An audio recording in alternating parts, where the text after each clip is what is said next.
Alors on voit une tablée avec la base, c'est-à-dire une assiette, des verres, enfin des assiettes, des verres et des couverts. Au milieu, il y a une petite fille, qui est vraiment même physiquement beaucoup plus petite que les deux autres personnages. On a un homme à droite qui paraît un petit peu plus âgé, qui porte une cravate et une paire de lunettes.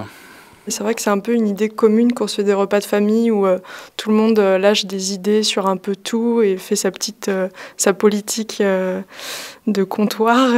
Mais je suis en train de réfléchir, est-ce que c'est forcément un repas de famille ou pas? Ce qui pourrait nous l'indiquer, c'est qu'effectivement, ce genre de sujet, on l'aborde pas, peut-être moins facilement à un repas d'affaires, et puis la présence de cet enfant, voilà, c'est ça qui pourrait nous ramener à cette idée que c'est un repas de famille. On voit le monde à travers elle, et même la table, en fait, est dessinée avec des traits presque d'enfants. Du coup, nous, en tant que personne qui regarde, on est un peu à sa place, et on se dit, ça pourrait être nous, ça pourrait être l'éducation que nous, on a reçue. Visiblement, il est 11h35, c'est l'heure où ça dérape, les assiettes sont vides, les verres aussi sont vides, il est beaucoup trop tard, les gens commencent à dire des conneries, et donc voilà.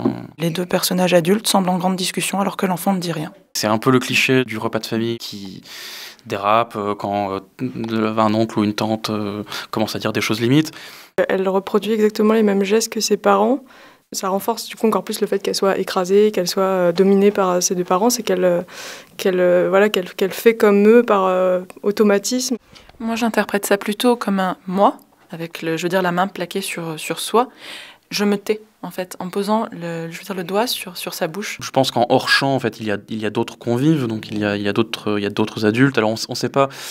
Les bulles n'ont pas l'air reliées forcément à la bouche de quelqu'un, donc c'est effectivement une conversation qui a lieu entre les adultes autour de cette table. Et cet enfant, je dirais pas la subit, mais en tout cas, elle écoute, elle entend, quoi, ce qui se dit.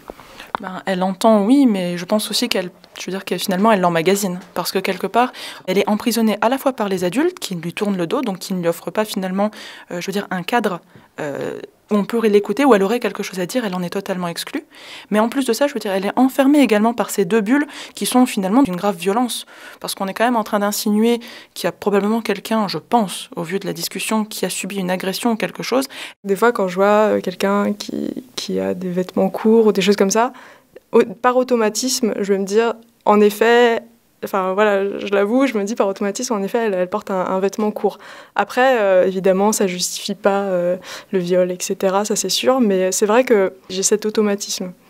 Ce sont des phrases assez standards, ce sont des choses qu'on entend malheureusement beaucoup en ce moment. Ici, on parle en plus de l'habillement de la personne parce qu'on lui dit « je ne sortais pas dans la rue habillée comme ça ».